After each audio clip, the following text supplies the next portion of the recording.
இப்போ நான் வந்து படிச்சு முடிச்சுட்டேன். புதுசா ஒரு வேலைக்கு நான் வந்து ட்ரை பண்ணிட்டு இருக்கேன் அப்படின்னா, எனக்கு உடனே வேலை கிடைக்கிறதுக்கான வாய்ப்புகள் இருக்கா?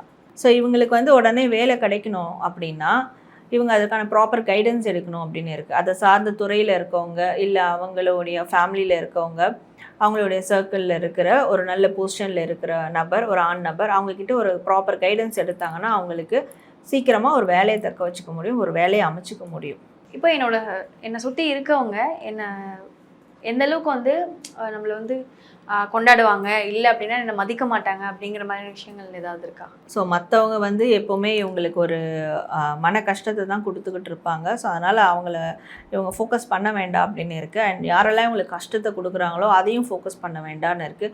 மேற்கொண்டு இப்போ ப்ரெசென்ட்டில் யார் நம்மளோட நல்ல விதமாக இருக்கா அதை வந்து மெயின்டைன் பண்ணிட்டு போயிடுறது நல்லது. ஸோ இவங்க ஃப்யூச்சருக்கு இதை செய்வாங்களா, இல்லை பாஸ்ட்டில் இதெல்லாம் பண்ணாங்களே அதெல்லாம் வந்து யோசிக்க வேண்டாம் அப்படின்னு நெகட்டிவான விஷயங்கள் எந்த நபர் செஞ்சாலும் அவங்ககிட்ட தள்ளி இருக்கிறது நல்லது. அண்ட் அப்படி செஞ்சுருக்காங்கன்னா அதை பற்றி யோசிக்க வேண்டாம் அப்படின்னு இருக்குது. மேற்கொண்டு மற்றவங்க மேலே ஒரு எமோஷ்னலி ஒரு நம்பிக்கையை வைக்கும் போது அது ஃபெயிலியர் ஆகும் வாய்ப்புகள் இருக்குது.